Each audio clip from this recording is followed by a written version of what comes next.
Hi, I'm Rajiv Shah. I'm a media consultant from India. I have an activities from the India and the Middle East, and I'm originally as a filmmaker. And after being a filmmaker, I witnessed the transition from analog to digital, and that really interests me because new technologies have made the job more simple in the filmmaking business. And India is a huge country where 1,600 films are done every year, and we have a large archival.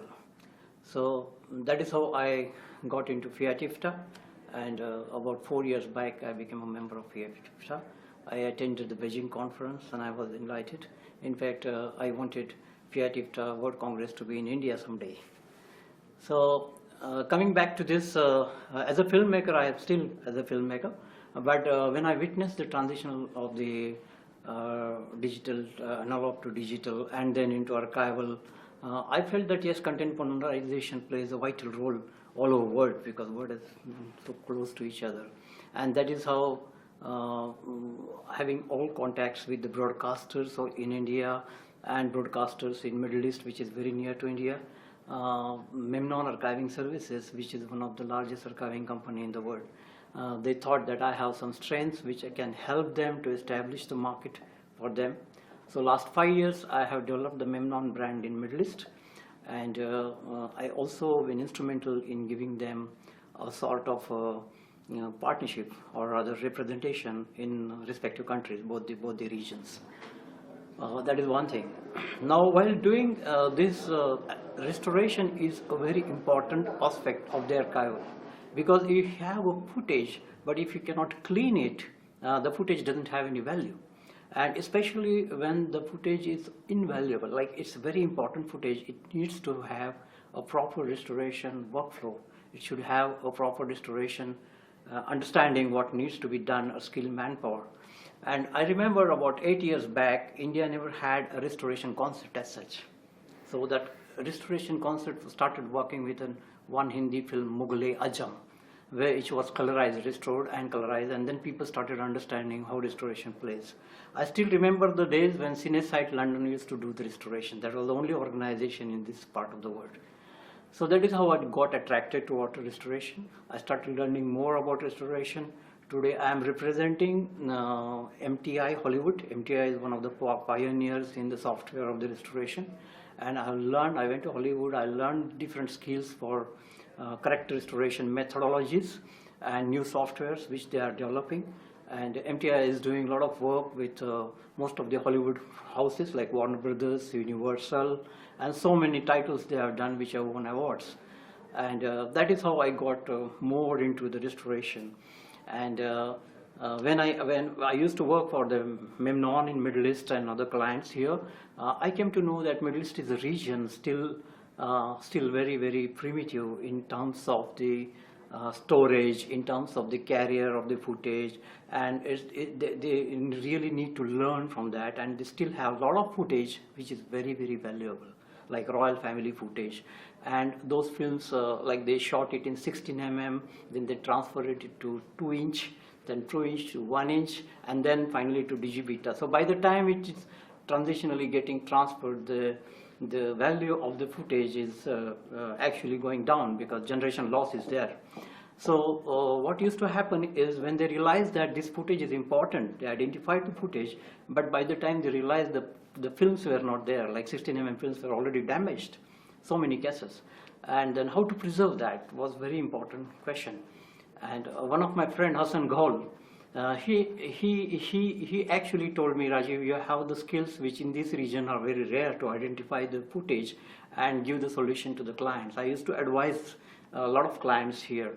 So instead of that, he suggested me, there could be something very important, and you should help these people to preserve their footage because the footage is very important in the Middle East.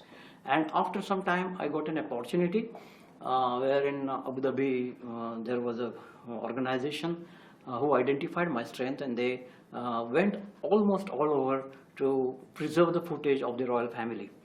And they really they were not happy with the test and all.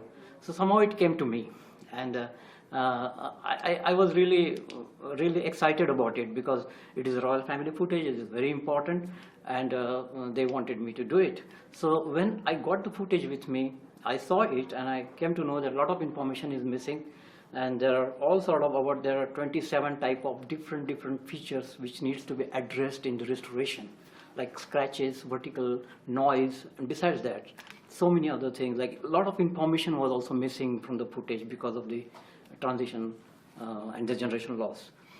So I sent that film to Legend Films. Legend is one of the premier organization in America who handles the restoration and colorization. So I sent it to them to find out whether they can do it. And they said they can do it, but for 30-minute film they charged, they sent the quotation for about $300,000.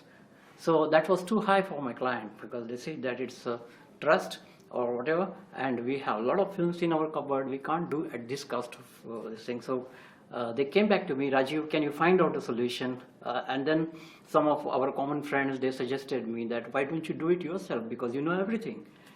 I said, okay, I will try. And then that was the first film I did, which was Sheikh Zayed's film in his family, where today's king is shown as a small child, and the Dubai's premier is also small. So all these children are playing in the garden, and it's really very emotional footage. When I saw that, I was really thrilled. And then what we did is it was a black and white footage, so we did it into restoration, and we preserved all the footage of 30 minutes into a proper high definition, and I sent it to them. But while sending it, I did a 2 minutes of colorization, just to make them understand that how much better it can look. And they liked that idea of colorization, and they said, Rajiv, why not we colorize it? So that is how, and then to colorize a film, you need to know the history, what kind of clothes those times, what kind of uniforms, the police, the bungalows, the houses. And that was the time when Sheikh Zayed was just developing this area. He was constructing buildings, he was into infrastructure to some extent, into agriculture, water management. He had a fantastic vision. And he was just laying the foundation, what we see today. And that was a film about. So I had to do a lot of study. In fact, I hired some researchers to find out what kind of buildings, colors were those times. And after doing all this study, we created a complete platform, how the colorization has to be there. It has to be justified with the, and that was the first project we did. And they were very happy with the colorization, and it was shown on the television channels, and people liked it because a lot of people came to me, like Hassan Saeed Hassan and all. They told me, Rajiv, that film is shown on. I was in India at that time, but the people appreciated your work very much. And that is how the first project we did. Then they sent me another project, which was actually episode, or rather a short film on Sheikh Zayed again. And it was talking about his entire team, how Sheikh Zayed has created a fantastic team of people to implement his vision. And that film was narrating everything about him and the ideas, how these people are, and now they were the pillars of this development of UAE. And that's how we again started working on doing a lot of research on how to do the colorization. We had a lot of problems even in that film also. So finally we could restore that film, preserve that film, and we sent it back to them in HD format. And they're really excited about it. They're very happy about it.